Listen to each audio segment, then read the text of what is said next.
الحمد لله وحده، والصلاة على من لا نبي بعده، وعلى آله وأصحابه أجمعين. أما بعد، فأعوذ بالله من الشيطان الرجيم. بسم الله الرحمن الرحيم. وما آتاكم الرسول فخذوه، وما نهاكم عنه فانتهوا. آمنت بالله، صدق الله مولانا العظيم،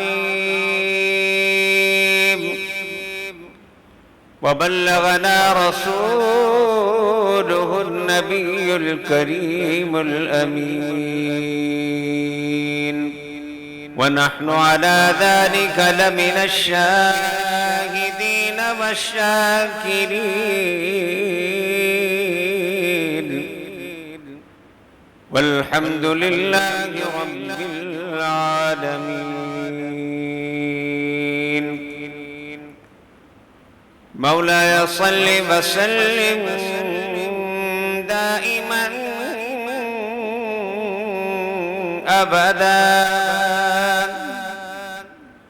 على حبيبك خير الخلق كلهم،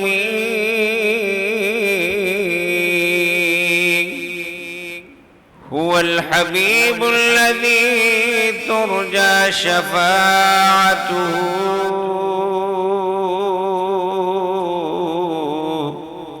لكل هول من الأهوال مقتحمين. بلغ العلا بكماله،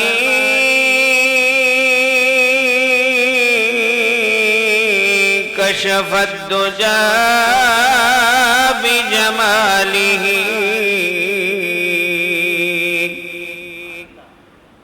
حسنت جميع خصاله،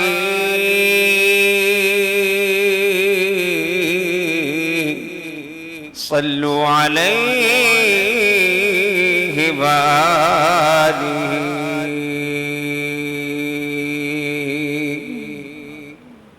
اللهم صل على سيدنا مولانا محمد وعلى آل سيدنا ومولانا محمد وبارك وسلم وصل علیہ. آج دوبارہ آپ کی اس خوبصورت جامع مسجد الماس میں حاضری کا موقع ملا. بہت ساری تبدیلیوں کے ساتھ آپ احباب، یہاں کی انتظامیہ، یہاں کے نمازیوں کا ذوق اور شوق اور اللہ کے گھر سے عقیدت و محبت، اللہ تبارک و تعالیٰ صبح قیامت تک انہی جذبات اور کیفیات کو اسی طرح برقرار رکھے، اور ہم اپنی آخرت اور قبر کے سنوارنے کا جو سامان کرتے ہیں، اللہ تبارک و تعالیٰ اسی فکر کو، اسی خیال کو، اسی تصور کو اور زندگی کی اسی روش کو جاری و ساری رکھنے کی توفیق عطا فرمائے.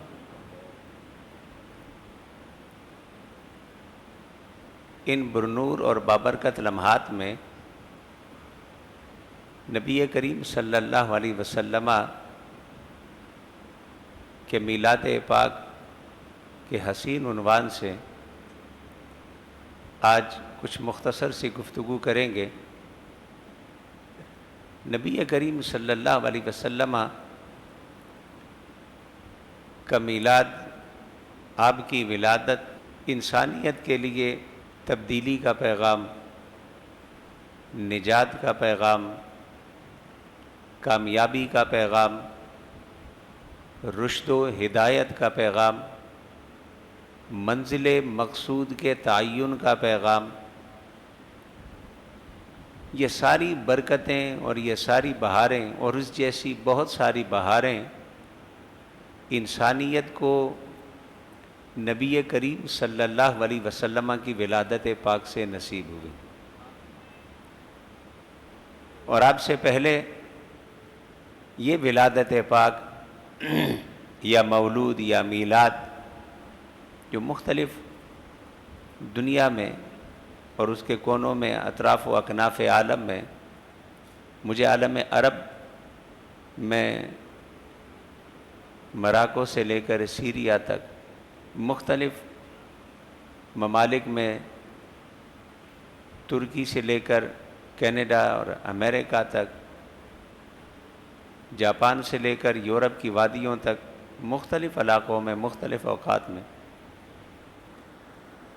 جانے کا اتفاق ہوا ہے. جس انداز اور جس عقیدت سے وہاں وہ نبی کریم صلی اللہ علیہ وسلم کے میلاد کا ذکر کرتے ہیں، شاید ہمارے ہاں بھی اس قدر نہیں منایا جاتا. لوگوں کا شاید یہ تاثر ہے کہ میلاد کا موضوع صرف انڈیا، پاکستان، بر صغیر کا ٹاپک ہے. ہم جب سیریا گئے تھے، ابھی سیریا کی یعنی شام شریف کی جنگ شروع نہیں ہوئی تھی، اس پہلے دمشق میں ایک بہت بڑا ادارہ ہے، بلکہ وہاں شام کا ایک جامع ابی نور بہت بڑا ادارہ تھا، اس کے بعد دوسرا بڑا ادارہ جامع ابی الفتح، اتنا بڑا ادارہ کہ اس وقت وہاں 8,000 طالب علم دین کی تعلیم حاصل کر رہے تھے، اور دنیا بھر سے شاگرد، دنیا بھر سے طلباء اور اسٹوڈنٹ وہاں پر اپنے علم کی پیاس بجھا رہے تھے. تو اس انسٹیٹیوٹ کے جو پرنسپل تھے، ہیڈ تھے، محتمم شیخ حسام الدین فرفور، ان کے والد بھی بہت بڑے عالم تھے، جو ہماری فتاوی در مختار ہے اس کی انہوں نے غالباً 27 جلدوں میں شرح لکھی. معتبر مستند عالم. انہوں نے ہماری دعوت کی.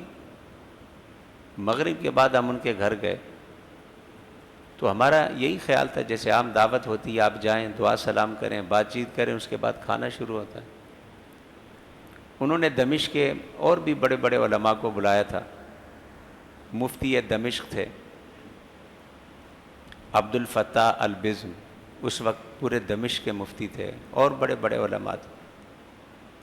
یعنی اس ملک میں عربوں میں جو بڑے بڑے معتبر نام سمجھے جاتے تھے. اس کے بعد تھوڑی دیر جب ہم ٹیبل پر بیٹھے تو انہوں نے کہا مولود شریف، حضور کا میلاد. عربی میں قصیدے شروع ہوئے، مدائح شروع ہوئے، تو میلاد منا کر ہمیں کھانا کھلائے. تو میں نے کہا ہمارے ہاں تو سال میں ایک دفعہ ہو تو جھگڑا شروع ہو جاتا ہے، کرنا ہے کہ نہیں کرنا. یہ لوگ اپنے کھانے کا آغاز بھی حضور کے میلاد سے کرتے ہیں. مہمان ان کے گھر آ جائے تو کھانا بھی اس سے دیتے ہیں.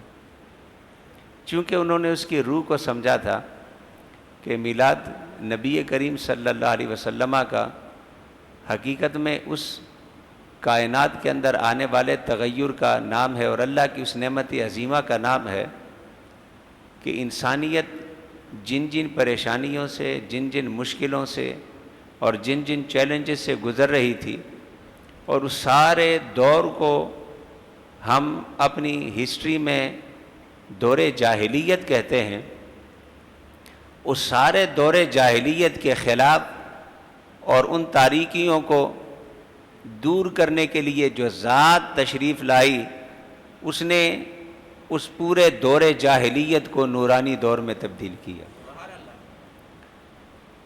جہالتوں کو، رسومات کو، رواجات، اعتقاد کے حوالے سے ہو، عمل کے حوالے سے ہو، خانگی زندگی کے حوالے سے ہو، معاشرتی زندگی کے حوالے سے ہو، سوشل لائف ہو، معاشی زندگی کا حصہ ہو، یا انٹرنیشنل پولیٹکس ہو، لوکل پولیٹکس، دنیا کا کوئی بھی شعبہ ایسا نہیں جس کا تعلق انسانی زندگی کے ساتھ ہو اور سرکار دو عالم صلی اللہ علیہ وسلم نے اس میں ہمیں ہدایت و رہنمائی عطا نہ کی ہو. باقی یہ موضوعات آپ ہر بار علماء سے سنتے ہیں کہ کسی خاص واقعے کا ذکر. میں کبھی کبھی حیران ہوتا ہوں کہ ہمارے ہاں یہ موضوع اس قدر اختلافی کیوں ہے. حضرت شاہ ولی اللہ محدث دہلوی رحمۃ اللہ تعالیٰ علیہ نے جو کتاب لکھی الفوز الکبیر اصول تفسیر پر ان کی کتاب مدارس میں پڑھائی جاتی ہے.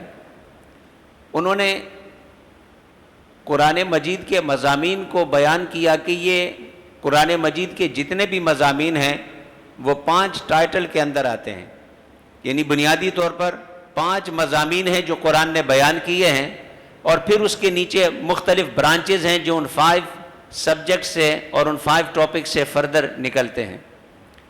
تو وہ جو 5 مضامین آپ نے بیان کیے ان میں سے ایک ہے تذکیر بآلاء اللہ اور تذکیر بایام اللہ. یعنی قرآن مجید کا ایک مستقل موضوع ہے اللہ کی نعمتوں کا بیان اور اللہ کے خاص دنوں کا بیان. حضرت شاہ ولی اللہ محدث دہلوی نے اسے مستقل قرآن مجید کا ٹاپک قرار دیا. اور وہ ایام اللہ کیا ہیں؟ وہ خاص دن جن میں اللہ تبارک و تعالی نے کسی قوم پر کوئی کرم کیا ہو، اللہ نے ان کو بتایا ہو کہ یاد کرو اس دن کو جب ہم نے تمہیں یہ نعمت عطا کی تھی، یاد کرو اس دن کو جب ہم نے تم پر یہ کرم کیا تھا، یاد کرو اس دن کو جب ہم نے تم پر یہ رحمتیں برسائی تھی. یا پھر وہ ایام کہ جن میں کسی کو رب کائنات نے عذاب عطا کیا ہو، یاد کرو وہ وقت جب تمہارا جابر و قاہر دشمن تباہ و برباد ہوا تھا، بستیاں ملیہ میٹ ہوئی تھی. تو یہ دنوں کو یاد کرنا، کسی بڑے واقعے کا ذکر کرنا اور کسی بڑے واقعے کو ریپیٹ کر کے یاد کرنا، یہ قرآن مجید کا حضرت شاہ ولی اللہ نے اپنی اصول تفسیر کی کتاب الفوز الکبیر میں ایک مستقل ٹاپک قرار دیا. تو جہاں پر اس پورے ٹاپک کا آپ مطالعہ کرتے ہیں، جگہ جگہ قرآن مجید فرماتا ہے وذکر، یاد کرو وہ وقت، یاد کرو وہ نعمت، یعنی آلاء اللہ اور ایام اللہ، اللہ کے وہ دن یاد کرو. قرآن مجید میں اور دیگر مضامین اگر یہاں بیان کریں تو یہ سارا جمعے کا وقت ختم ہو، یہ سارا دن ختم ہو. چونکہ مستقل مضامین ہے، پورا ٹاپک ہے قرآن کا. ایک سورہ مریم کو اٹھا لیں، سورت نمبر 19، اس کے حروف مقطعات جہاں سے شروع ہوتا ہے کاف ہا یا عین صاد، ذکر رحمت ربک عبدہ زکریا. اب یہاں پر حضرت زکریا علیہ السلام کے احوال بیان فرمائے ہیں. ذکر رحمت ربک، تیرے رب کی رحمت کا ذکر عبدہ زکریا، اپنے بندے زکریا پر. یہ اس کا ابتدائیہ ہے سورہ مریم کا. اب وہ کیا ہے؟ اذ نادى ربہ نداء خفیہ. یا اللہ وہ پورا ذکر کیا ہے؟ آپ سارا کا سارا رکوع پڑھ لیں، اس میں نمازوں کا بیان نہیں ہے، اس میں روزوں کا بیان نہیں ہے، اس میں زکوٰۃ کا بیان نہیں ہے، اس میں احکام کا کوئی بیان نہیں. اذ نادى ربہ نداء خفیہ، جب اس کے بندے نے بڑے چپکے سے اپنے رب کو، انتہائی خفیہ اور چپکے سے اپنے رب کی بارگاہ میں اپنی فریاد پیش کی. قال ربی انی وہن العظم منی واشتعل الرأس شیبا ولم اکن بدعائک ربی شقیا. اے میرے رب، میری ہڈیاں کمزور ہو گئی ہیں، میرے بالوں میں چاندی آ گئی ہے، بڑھاپے کے آثار ہیں، کمزوری کے آثار ہیں، اور میں کبھی تیری بارگاہ سے مانگ کر نامراد نہیں ہوا. انی خفت الموالی من ورائی وکانت امراتی آخرہ، مجھے اپنے رشتہ داروں کے بارے میں خوف ہے جو میرے بعد قرابت دار ہیں اور میری بیوی بانجھ ہے. وَجَعَلْ لِي مِن لَّدُنْكَ وَلِيًّا، مجھے کوئی وارث عطا فرما. فَهَبْ لِي مِن لَّدُنْكَ وَلِيًّا، مجھے وارث عطا فرما. يَرِثُنِي وَيَرِثُ آلَ یعقوب، جو میری اور آل یعقوب کی وراثت کو سنبھالے. اب نبی کی وراثت دکانیں نہیں ہیں، کاروبار نہیں ہے، مکان نہیں ہے. نبی کی وراثت دین کی دعوت و تبلیغ ہے. آگے پورا رکوع آپ کبھی پڑھ کر دیکھ لیں. خدا نے فرمایا ہم نے تیری دعا قبول کر لی، ہم تجھے خوشخبری سناتے ہیں کہ یحییٰ کی شکل میں تجھے بیٹا عطا کریں گے. اس سے پہلے یہ کسی کو ہم نے نام عطا نہیں کیا. اور پھر جب وہ بات ہوئی تو چلتے چلتے 15ویں آیت میں فرمایا وسلام علیہ یوم ولد و یوم یموت و یوم یبعث حیا. پہلے حضرت زکریا علیہ السلام کا ذکر، پھر بشارت کا ذکر، پھر اس کے بعد حضرت یحییٰ علیہ السلام، سلام علیہ ہے، سلام ہو ان پر، یوم ولدا، وہ خاص دن جس دن یحییٰ پیدا ہوئے تھے علیہ السلام، ویوم یموت، جب دنیا سے جائیں گے اور جب حشر کے دن اٹھائے جائیں گے. اب دنیا میں آنے کے دن پر رب کائنات خود سلام بھیج رہا ہے. پورا کا پورا رکوع مشتمل ہے حضرت زکریا اور یحییٰ کے اس مناجات کا رب کائنات کے ساتھ کہ مجھے وارث عطا فرما. اب رکوع ختم ہوا، اگلا رکوع کہاں سے شروع ہوتا ہے؟ وَاذْكُرْ فِي الْكِتَابِ مریم. اب یہ بات ہو گئی، اب میری مریم کا ذکر کرو. اِذِ انتبذت مِنْ أَهْلِهَا مَكَانًا شَرْقِيًّا، کس طرح وہ تنہا شرقی مکان کی طرف الگ ہو کر گئیں، اور وہاں پر حضرت جبریل کا ان کے پاس آنا. اب وقت نہیں کہ اس سارے رکوع کی ایک ایک آیت کو آگے آپ کے سامنے تلاوت کروں، کہ وہاں پر گئی، جبریل ان کے پاس آتے ہیں، انسانی لباس میں آتے ہیں، انہیں خوشخبری سناتے ہیں، کہتے ہیں کہ ہم تمہیں بیٹا عطا کریں گے. کہتی ہے میرے ہاں بیٹا کیسے ہوگا، میرے ہاں بیٹا کیسا ہوگا؟ بیٹے کے لیے تو ایک پروسیس ہے، نظام ہے کائنات کا، کسی سے تعلق ہوتا ہے. ہماری تو نہ شادی ہوئی نہ کسی سے تعلق ہوا. فرمایا یہ تیرے رب کی رضا ہے، یہ تیرے رب کا فیصلہ ہے. کہا یہ کیسے ہوگا؟ فرمایا تیرے رب کے لیے آسان ہے، اس لیے جب کچھ بھی نہ تھا، پانی کی بوند سے جو انسان کو وجود عطا کر سکتا ہے، جو ساری کائنات کو لفظ کن سے بنا سکتا ہے، وہ تجھے بیٹا بھی عطا کر سکتا ہے. حضرت زکریا کو بڑھاپے میں بانج بیوی سے بیٹا بھی عطا کر سکتا ہے. پوری کی پوری صورت چل رہی ہے. حضرت مریم ذکر کرتی ہیں تم نے کیسے درخت کے پاس جانا ہے، وہاں کیسے اس کی شاخ کو ہلانا ہے، شاخ کو ہلانا ہے، کیسے تمہیں تازہ پھل ملنے ہیں. ایک ایک شے اب یہاں بیان ہو رہی ہے. ولادت عیسیٰ علیہ السلام کا پورا واقعہ یہاں بیان ہو رہا ہے. اور جب ان کی ولادت ہو گئی، پھر قوم سوال کرے کہ اے مریم یہ کہاں سے آیا؟ خدا حکم فرماتا ہے تم نے نہیں بولنا، تم نے چپ کا روزہ رکھنا ہے. بولے گا میرا یہ بندہ جو تیری گود میں ہے. قال انی عبداللہ. جب قوم نے کہا ہے مریم نہ شادی ہوئی نہ زمانے کا کوئی دستور پورا ہوا، تمہاری گود میں تم صالحین کی اولاد ہو، متقین کی اولاد ہو، اتقیاء اور اصفیاء کی نسل میں سے ہو، تمہاری گود میں بچہ کیسے آیا؟ فرمایا انی عبداللہ. میری ماں سے نہ پوچھو، مجھ سے پوچھو، میں اللہ کا بندہ ہوں. آتانی الکتابہ، ابھی ماں کی گود میں ہے، مگر اس منصب نبوت کی طرف اشارہ، اس کتاب کی طرف اشارہ. وجعلنی نبیہ، مجھے کتاب عطا کی، مجھے رب کائنات نے منصب نبوت پر فائز کیا. پھر اس موضوع کو دہرایا. مگر حضرت یحییٰ علیہ السلام کا وہاں پر فرمایا وسلام علیہ ہے یوم ولدا، کہ اس پر سلام ہو جب وہ پیدا ہوا. یہاں خود عیسیٰ علیہ السلام کی نسبت سے فرمایا والسلام علیہ یوم ولدت و یوم اموت و یوم ابعث حیا. اپنے میلاد پر سلامتی حضرت عیسیٰ علیہ السلام بھیج رہے ہیں. رکوع ختم ہوتا ہے، قرآن کہتا ہے وَاذْكُرْ فِي الْكِتَابِ ابراہیم انہو کان صدیقا نبیا. ابراہیم کے اس قصے کو چھیڑ دیتا ہے. وہاں سے آگے چلیں وَاذْكُرْ فِي الْكِتَابِ موسیٰ انہو کان مخلصا وکان رسولا نبیا. ابراہیم علیہ السلام کے بعد حضرت موسیٰ کے قصے کو چھیڑتا ہے. وہاں سے ذرا سا چلیں آگے دو آیتیں وَاذْكُرْ فِي الْكِتَابِ اسماعیل انہو کان صادق الوعد وکان رسولا نبیا. حضرت اسماعیل علیہ السلام کا ذکر ہوتا ہے، اسے بیان کیا جاتا ہے. وہاں سے دو قدم آگے چلیں، دو آیتیں آگے چلیں. چلتے چلتے آپ کو جگہ جگہ انبیاء کے ایام کا مستقل مضمون جو شاہ ولی اللہ محدث دہلوی نے بیان کیا. قرآن ان چیزوں سے بھرا ہے. اگر عیسیٰ علیہ السلام کے میلاد کا ذکر قرآن کرے وہ بدعت نہ بنے، حضرت یحییٰ علیہ السلام کے میلاد کا ذکر قرآن کرے وہ بدعت نہ بنے. پورے ولادت کے مرحلے کو قرآن رکوع بھر میں بیان کرے وہ بدعت نہ ہو، تو کائنات کے تاجدار محمد مصطفیٰ کی ولادت کا بیان کیسے بدعت ہوگا؟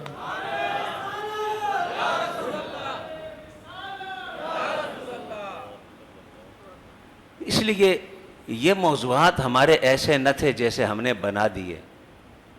یہ تو قرآن مجید کے مستقل مضامین تھے, قرآن مجید کے مستقل ٹاپک تھے. لوگوں کو بار بار اپنی نعمتوں کے یاد دلانے اور ان خاص دلوں کے یاد دلانے کے. اب ہمارے یہاں کہتے ہیں, عموماً جب بات کرتے ہیں کہتے ہیں کہ بس حضور تشریف لے آئے تو ان کی تعلیمات پر عمل کرو, یہی میلاد ہے. تو ہم کہتے ہیں کہ اللہ کے بندو, تعلیمات پر عمل کرنا ایک مستقل موضوع ہے, لیکن جس دن, جس لمحے, جس مہینے, جس گھڑی وہ نعمت ملی, اس کا کہیں ذکر کرنا کہ ایک مستقل موضوع ہے. پھر اگلی بات جو سب سے زیادہ آسان انداز سے سمجھ میں آنے والی ہے کہ آپ کہتے ہیں نا کہ سیرت مصطفیٰ, احوال مصطفیٰ, اقوال مصطفیٰ, تو میں سیرت کی کتابیں ابن ہشام سے لے کر, ابتدائی دور سے لے کر جب سے سیرت لکھی جا رہی ہے, مولانا سلیمان ندوی تک, سیرت النبی تک, جنہوں نے بھی سیرت لکھی ہے, کسی فرقے نے لکھی ہے, کسی مسلک کے عالم نے لکھی ہے, سیرت کی کوئی کتاب اٹھا کر دکھائیں جسے سیرت کی کتاب سمجھا جاتا ہو, complete biography of the prophet Muhammad صلی اللہ علیہ وسلم, اس میں رسول اللہ کے اخلاق کا بیان ہو, رسول اللہ کے احوال کا بیان ہو, رسول اللہ کی تعلیمات کا بیان ہو, کہلاتی وہ سیرت کی کتاب ہو. کسی بھی فرقے کی, کسی بھی مسلک کی اٹھا کر دکھا دیں کہ جس کو سیرت کی کتاب کہا جاتا ہو اور وہاں پر ولادت مصطفیٰ کا ذکر نہ ہوتا ہو. سیرت کی کتاب کو کتاب سیرت سمجھا ہی نہیں جاتا, اسے اس کیٹیگری میں رکھا ہی نہیں جاتا جب تک اس میں ولادت مصطفیٰ کا ذکر نہ ہو, جب تک میلاد مصطفیٰ کا ذکر نہ ہو. کوئی کتاب اٹھا کر دیکھ لیں, بلا امتیاز مسلک, بلا امتیاز فرقہ, جب کسی نے یہ دعویٰ کیا ہو کہ میں نے رسول اللہ کی سیرت لکھی ہے اور اس نے وہاں پر اسے سیرت کی کلیکشن سمجھا جاتا ہو, اس نے میلاد مصطفیٰ کو چھوڑ کر بیان کی ہو سیرت مصطفیٰ. سیرت مصطفیٰ کا آغاز ہی میلاد مصطفیٰ سے ہوتا ہے, ولادت مصطفیٰ سے ہوتا ہے. قرآن کے مضامین میں سے ایک مستقل مضمون ایام اللہ ہیں, وہ خاص ایام جہاں رب کائنات کی رحمتیں نازل ہوتی ہیں, ان کا ذکر کرنا, نعمتوں کا ذکر کرنا. اس لیے لوگوں نے اس سے اگلا سفر کیا, ہم ابھی وہیں پر پھنسے ہوئے. لوگوں نے تو جو میں نے آیہ مبارکہ تلاوت کی کہ میلاد کا ذکر بھی کریں گے, میلاد کی محفل بھی کریں گے, میلاد کی مجلس بھی کریں گے, لیکن یہاں رکے نہیں, سادہ سی بات کرتے ہیں اور اس طرز کے ساتھ اس زندگی کو سمجھیں کہ افحسبتم انما خلقناکم عبثا, میلاد کو کیسے منائیں. آؤ, قرآن تمہیں کہتا ہے سورہ مؤمنون میں, کیا ہم نے تمہیں ویسے ہی بیکار پیدا کیا؟ تمہارا کوئی مقصد زندگی ہے؟ یا اللہ دور جاہلیت تھا, کسی کا جینے کا مقصد کھانا پینا تھا, کسی کے جینے کا مقصد فقط اپنی شہوتیں پوری کرنا تھا, کسی کا مقصد فقط لذت کام و دہن کرنا تھا, کسی کا مقصد زندگی, کسی کا مقصد زندگی بڑے بڑے مکانات بنانا تھا, محلات بنانا تھا, لوگوں کو غلام بنانا تھا. فرمایا نہیں, یہ ان کے اپنے اپنے مقاصد ہیں. افحسبتم انما خلقناکم عبثا وانکم الینا لا ترجعون, تم یہ سمجھتے ہو ہم نے تمہیں یوں ہی بیکار پیدا کیا, پلٹ کر ہمارے پاس نہیں آؤ گے؟ نہیں, ایک نظام کے تحت ہم نے تمہیں پیدا کیا, تمہیں ایک مختصر سا وقت دیا, اس مختصر سے وقت میں تم نے زندگی گزارنی ہے. وَأَنَّكُمْ إِلَيْنَا لَا تُرْجَعُونَ, تم سمجھو نہیں آؤ گے, پلٹ کر ہمارے پاس آؤ گے. جو جو بیج تم نے دنیا میں بوئے ہوں گے, ہر ہر بیج کا تمہیں حساب دینا ہوگا. جو جو فصل تم نے دنیا میں بوئی ہوگی, ہر ہر فصل کا حساب دینا ہوگا. جو جو کام تم نے دنیا میں کیا ہوگا, ایک ایک کام کا تمہیں حساب دینا ہوگا. دن کے اجالے کا کام ہو, رات کی تاریکی کا کام ہو, جلوتوں کے ہوں یا خلوتوں کے ہوں, تنہائی کے ہوں یا مجمع کے ہو, جو کام تم نے کیے ہماری طرف پلٹ کر آ کر تم نے حساب دینا ہوگا. یا اللہ, پھر اس حساب کا معیار کیا ہوگا؟ ہم وہ زندگی کیسے گزاریں, بیج کیسے لگائیں, فصل کیسے بوئیں, کام کیسے کریں؟ ایک بہت بڑا سوال ہے زندگی کا. زندگی کے کتنے دروازے ہیں, کتنے باب ہیں, کتنے چیلنجز ہیں, مگر اس سارے مسئلے کو حل کر دیا. وما آتاکم الرسول فخذوہ وما نہاکم عنہ فانتہوا. جو میرا محمد صلی اللہ علیہ وسلم تمہیں کرنے کا حکم دے اسے کر لو, جس سے میرا مصطفیٰ تمہیں روک دے اس سے رک جاؤ, سمجھ لو تمہاری زندگی سنور گئی ہے. تو اس کا پتہ کیسے چلے گا؟ فرما ان الدین عند اللہ الاسلام. میرا محبوب ایک نیا نظام لے کر آیا, ہر ایک اپنا آرڈر لے کر آیا, اور اس نے کہا یہ میرا ورلڈ آرڈر ہے. ہر ایک اپنے اپنے ورلڈ آرڈر میں تمہیں کامیابی کی ضمانت دینے لگا, مگر میرے محبوب نے عرب کے اس تاریک معاشرے میں, عرب کے اس تاریک معاشرے میں اور اس بستی میں جو ورلڈ آرڈر دیا, خطبہ حجت الوداع کی شکل میں پورے کے پورے 23 سال کا خلاصہ زندگی کا پیش کر کے فرمایا الیوم اکملت لکم دینکم واتممت علیکم نعمتی ورضیت لکم الاسلام دینا. مجھ سے پہلے بھی بڑے بڑے قیصر و کسرا کے زمین پر خدائی کا دعویٰ کرنے والے اپنے اپنے ورلڈ آرڈر جاری کرتے رہے, میرے بعد بھی لوگ جاری کرتے رہیں گے, لیکن اگر تم چاہتے ہو تمہاری دنیا بھی سنورے, تمہاری قبر بھی سنورے, تمہاری حشر بھی سنورے, تمہارے سارے سلسلے سنور جائیں, یہ ورلڈ آرڈر تمہیں محمد مصطفیٰ دیتا ہے, اور اسے مکمل کرنے کی ضمانت کے ساتھ دیتا ہے کہ ان الدین عند اللہ الاسلام. دین اسلام ہے. مولا کب تک ہے؟ فرمایا الیوم اکملت لکم دینکم. آج جس دین کو ہم نے مکمل کر دیا, صبح قیامت تک اس آرڈر کے مقابلے میں کسی کا آرڈر نہیں چلے گا, اس نظام کے مقابلے میں کسی کا نظام نہیں چلے گا, اس سسٹم کے مقابلے میں کسی کا سسٹم نہیں چلے گا. نبی کا میلاد منانے والوں, اگر سچے عاشق رسول ہو اس سسٹم سے جڑ جاؤ جو محمد مصطفیٰ تمہیں بطور تحفہ دے کر گئے. تمہاری دنیا بھی سنور جائے گی, تمہاری عقبہ بھی سنور جائے گی. تو میلاد مصطفیٰ اس سارے مجموعے کا نام ہے. جب ذکر ولادت ہو ذکر ولادت کرو, جب ذکر عمل ہو پھر عمل کرو, جہاں مصطفیٰ کا فرمان ہو اس پہ عمل کرو, جہاں مصطفیٰ کی سیرت ہو اس پہ عمل کرو, جہاں مصطفیٰ کا حکم ہو اسے ہر ایک کے حکم پر مقدم سمجھو. تمہارا دل کہے یہ میرا بھائی ہے, یہ اچھا ہے یا برا, میں نے اس کے ساتھ کھڑا ہونا ہے, لیکن تمہیں آواز آئے انصر اخاک ظالما و مظلوما, جو تو سوچتا ہے مصطفیٰ نے بھی کچھ کہا ہے, بھائی کی مدد کر چاہے ظالم ہو یا مظلوم. اب میرا دل کرتا ہے میں اپنے انداز سے اس کی محبت کروں, میرا بھائی ہے میں اپنے طریقے سے محبت کروں. میرا دل اور چاہتا ہے, نبی بھی یہی کہہ رہے ہیں, میرا خیال بھی یہی ہے, میرا دل بھی چاہتا ہے بھائی کی مدد ہونی چاہیے. نبی بھی فرماتے ہیں بھائی کی مدد ہونی چاہیے, لیکن انداز کیا ہو, میرا معیار جو بھی ہو, نبی کہتا ہے بھائی کی مدد یہ ہے اگر مظلوم ہے اس کے ساتھ کھڑے ہو جاؤ, اگر ظالم ہے تو ظلم سے اس کا ہاتھ روکو.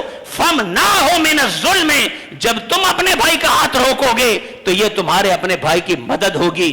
اب ہم بھی کہتے ہیں بھائیوں کی مدد کرو, مصطفیٰ بھی کہتے ہیں بھائیوں کی مدد کرو, لیکن ایک میرا معیار ہے, ایک مصطفیٰ کا معیار ہے. مصطفیٰ کی محبت یہ ہے کہ جو انداز مصطفیٰ نے بتایا اسے میں اپناؤں. میرا دل کرتا ہے کہ میں اپنے آپ کو رنگ میں تقسیم کروں, نسل میں تقسیم کروں, قبیلوں میں تقسیم کروں. مصطفیٰ کہتا ہے وَاعْتَصِمُوا بِحَبْلِ اللَّهِ جَمِيعًا وَلَا تَفَرَّقُوا. اگر تم نے ایک لکیر کھینچنی ہی ہے کہ یہ ہمارا دائرہ ہے, تو اللہ کے بندو تم اپنے اپنے زاویے کیوں بناتے ہو؟ رنگ کے بناؤ, نسل کے بناؤ, خاندان کے بناؤ, ملکوں کے بناؤ. آؤ ایک دائرہ میں تمہیں دوں جو تمہیں محمد مصطفیٰ کے در سے ملے گا.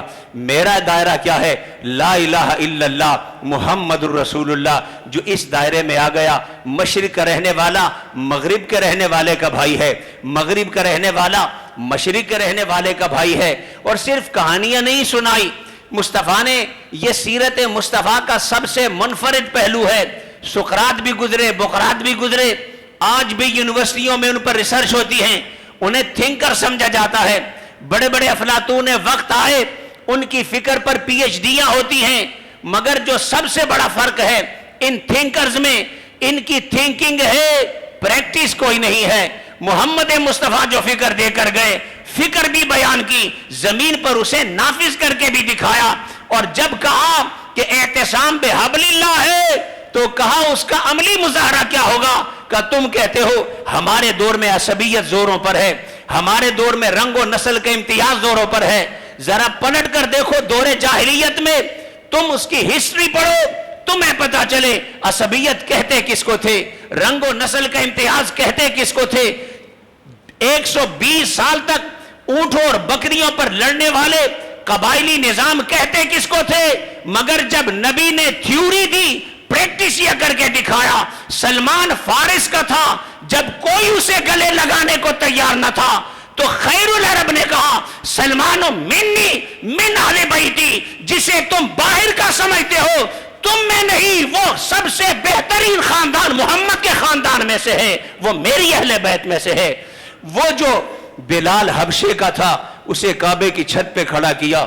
عربوں نے کبھی سوچا بھی نہ تھا کہ ہماری عقیدتوں کا مرکز، ہمارے سجدے کا مرکز کوئی دور کا سیاہ فام آ کر اس پر کھڑا ہوگا. اسی لیے تو جاہلیت کے گند میں گندے ہوئے کسی نے کہا تھا اللہ کا شکر ہے میرا باپ مر گیا، اس نے آج یہ منظر نہیں دیکھا کہ یہ سیاہ حبشی کعبے کے چھت پر کھڑا ہے. لیکن مصطفیٰ نے دکھا دیا کہ جب ہم تھیوری دیتے ہیں اس کو پریکٹیکل بتاتے بھی ہیں. ہم فقط تھیوریاں تقسیم نہیں کرتے، معاشرے کو اس کی مثالیں بھی دیتے ہیں کہ لوگوں سقراط کی تھیوریاں پریکٹیکل نہیں ہوں گی، بقراط کی نہیں ہوں گی، بڑے بڑے افلاطون ہوں گے نہیں ہوں گی. مصطفیٰ کی فکر کا کمال یہ ہے کہ جب جہاں جس معاشرے میں تم اسے امپلیمنٹ کرنا چاہو، محمد مصطفیٰ اس سے بدترین معاشرے میں خود امپلیمنٹ کر کے دکھا کے تمہیں بتا چکا ہے اگر میرے زمانے میں ہو سکتا ہے تو تم کیوں نہیں کر سکتے؟ اس برے زمانے میں جو دور جاہلیت ہے اگر اسے بدلا جا سکتا ہے تو تمہارے دور میں کیوں نہیں بدلا جا سکتا؟ وَمَا أَتَاكُمُ الرَّسُولُ فَخُذُوهُ وَمَا نَهَاكُمْ عَنْهُ فَانْتَهُوا. مکمل میلاد یہ ہے کہ ولادت بھی ہو، صورت بھی ہو، سیرت بھی ہو، عقیدت بھی ہو، محبت بھی ہو، اتباع بھی ہو. جب یہ ساری چیزیں جڑتی ہیں تو پھر جھگڑے ختم ہوتے ہیں. اور اگر ایک نے ایک پہلو لے لیا، دوسرے نے دوسرا لے لیا، تیسرے نے تیسرا لے لیا. مصطفیٰ مکمل دین لے کر آئے تھے، مصطفیٰ نے دین کو ٹکڑوں میں تقسیم نہیں کیا تھا. جو سچا عاشق مصطفیٰ ہے، جو سچا غلام مصطفیٰ ہے، وہ اس دین کو فالو کرے گا جو مکمل دین ہے، وہ ٹکڑوں میں نہیں بٹے گا. وہ اس طرح اپنی اپنی مرضی کی چیزیں اپنے پاس رکھ کر نہیں کہے گا کہ یہ دین ہے. محمد مصطفیٰ اتاکم الرسول فخذوا وما نہاکم عنہ فانتہوا، وہ یہ دیکھے گا میرے آقا نے کیا کہا، جو میرے آقا نے کہا اسے اپنا لو. جس سے میرے آقا نے مجھ سے بچنے کا حکم دیا اس سے اپنے دامن کو بچا لو. یہی میلاد ہے، یہی محبت ہے، یہی مکمل عقیدت ہے اور یہی زندگی بھر کا حسن ہے جس میں سیرت بھی ہے، صورت بھی ہے، کردار بھی ہے، اقوال بھی ہیں، احوال بھی ہیں، افعال بھی ہیں. اللہ اس مکمل دین کو جو مصطفیٰ ہمیں دے کر گئے اس کا دامن تھامنے کی ہمیں توفیق عطا فرمائے. وآخر دعوانا الحمدللہ رب العالمین.